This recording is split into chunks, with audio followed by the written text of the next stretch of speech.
અમદાવાદમાં અલ-કાયદાના આતંકી મોડ્યુલની તપાસનો ધમધમાટ ચાલી રહ્યો છે। એટીએસે આતંકીઓના સોશિયલ મીડિયાના સંપર્કોની હાલ તપાસ હાથ ધરી દીધી છે। 84થી વધુ સોશિયલ મીડિયા એકાઉન્ટની માહિતી મંગાવવામાં આવી છે। શબા પરવીનના પણ સોશિયલ મીડિયા કનેક્શનની તપાસ હાથ ધરાઈ છે।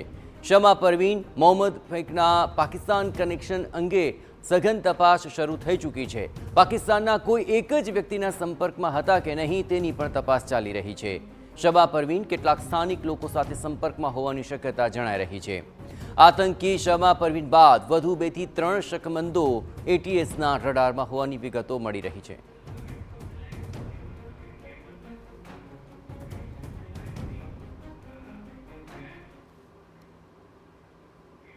આજ મામલે વધુ વિગતે વાત કરવા માટે જોડાઈ રહ્યા છે TV9 સંવાદદાતા હરીન માત્રાવાળા। હરીન, આખરે શમાને લઈને તપાસનો ધમધમાટ આખરે અલગ જ દિશામાં હવે વળ્યો છે, ત્યારે હવે કયા એવા કનેક્શન્સ છે કે જેની તપાસ કરવામાં આવી રહી છે અને કેવા મહત્વપૂર્ણ ખુલાસા થવાની શક્યતા આપ જોઈ રહ્યા છો? હરીન,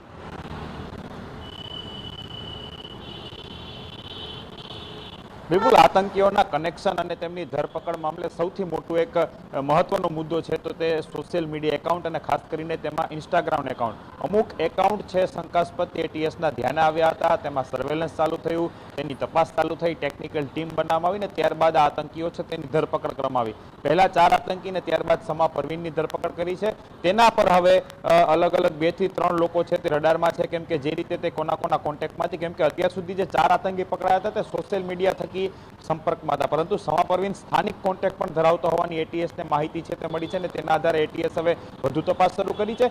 પાકિસ્તાનના સંપર્કમાં મોહમ્મદ ફૈક અને શમા પરવીન હતા તો તે કોના સંપર્કમાં હતા, બંને લોકો એક જ વ્યક્તિઓના સંપર્કમાં હતા કે અલગ અલગ વ્યક્તિઓના સંપર્કમાં હતા, તેની તપાસ પણ એટીએસ કરી છે અને અલગ અલગ શંકાસ્પદ 84 જેટલા એકાઉન્ટ સોશિયલ મીડિયાના છે તેની પણ હવે માહિતી મંગાવવામાં આવી છે અને એટીએસ દ્વારા તેની પણ ઊંડાણપૂર્વક છે આ સોશિયલ મીડિયાની તપાસ કરવામાં આવી છે અને તેને લઈને આખી એક ટેકનિકલ ટીમ બનાવવામાં આવી છે। આ ટીમ દ્વારા છે તમામ સોશિયલ મીડિયા ઉપર જે પણ માહિતીઓ છે અપલોડ થતી હતી, ગ્રુપ્સ બનાવવામાં આવ્યા હતા, તેમાં જે કોણ તેને ફોલો કરતા હતા, તમામની વિગતો માહિતીઓ છે તે એટીએસ છે તે ભેગી કરી છે। પરંતુ સૌથી મહત્વની વાત છે કે શમા પરવીન જે તેની ધરપકડ થઈ છે ત્યારબાદ હવે અનેક નવા ખુલાસાઓ થાય તેવી શક્યતાઓ છે તે રહેલી છે। બિલકુલ હરીન, તમામ ગતિવિધિઓ પર આપ નજર રાખતા રહેજો। તો હવે શમા પરવીનની પૂછતાછમાં શું ઘટસ્ફોટ થાય છે તે જોવું રહ્યું।